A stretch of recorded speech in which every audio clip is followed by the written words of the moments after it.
আসসালামু আলাইকুম। আজকে আমি আপনাদের সাথে একটা খাবার শেয়ার করছি। আ এটা হচ্ছে একটা লাড্ডু যেটা আটা দিয়ে বানানো। আটা বলতে গেলে চাল ভাজা। এর সাথে দেওয়া আছে গুড়, তারপরে দুধ দেওয়া আছে, খাঁটি গরুর দুধ।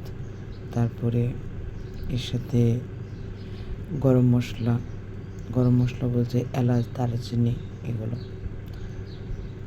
তারপরে এগুলোর সাথে দেওয়া আছে আদা, তারপরে গোলমরিচের গুঁড়া, যেগুলো দিয়ে একটু ঝাল মিষ্টি হবে এইভাবে, ঠিক আছে?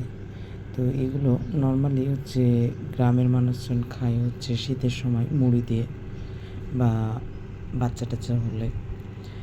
তো খাবারটা অনেক টেস্টি, মানে আমার কাছে অনেক ভালো লাগে।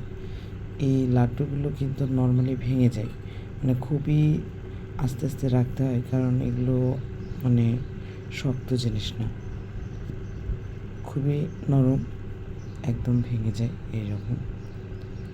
তো যাদের ভালো লাগবে তারা অর্ডার করতে পারেন।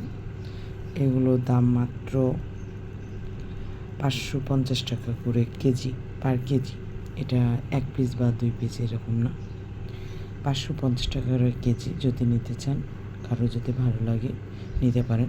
তবে একটা জিনিস মাথায় রাখবেন যে আপনাকে যেমন লাড্ডু আকারে দেখাচ্ছি, এটা আপনার কাছে যেতে যেতে ভেঙে যেতে পারে। এটা মাথায় রেখে অর্ডার দিবেন। খেতে অনেক টেস্টি এবং সুস্বাদু, এবং এটা পুষ্টিকর খাবার।